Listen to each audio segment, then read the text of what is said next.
కొడుకులను కొట్లాడుకొని నడిమిట్ల కమీడియన్ చంపేసినట్టు అవుతున్నది కదా ఈ ముచ్చట.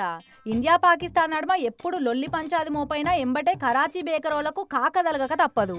విశాఖపట్నంలో ఉన్న కరాచీ బేకరీ కాడికి పోయి జనజాగరణ సమితోళ్ళు బేకరీ పేరు మార్చాలి, ఇండియన్ పేరే పెట్టుకోవాలి.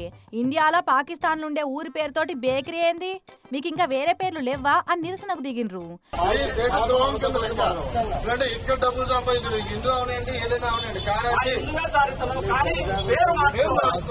కరాచీ బేకరోలకు దేశభక్తి లేదా, పాకిస్తానోళ్ళ పేరెట్లా పెట్టుకుంటారు అని మండిపడుతున్నారు. పాకిస్తానోళ్ళు బనారస్ పేరు పెట్టుకుంటే ఊకుంటారా? మరి ఇండియాలో పాకిస్తానోళ్ళ ఊరి పేరుతోటి బేకరీ ఉండుడేంది? బనారస్ బేకరీ కానీ లేకపోతే ద్వారకా బేకరీ కానీ తిరుపతి బేకరీ కానీ పాకిస్తాన్ లో ఉంటే అక్కడ ఉన్నస్తారా? మర్యాద కొద్దీ వారం రోజుల్లో బేకరీ పేరు మార్చకుంటే మంచిగుండదు.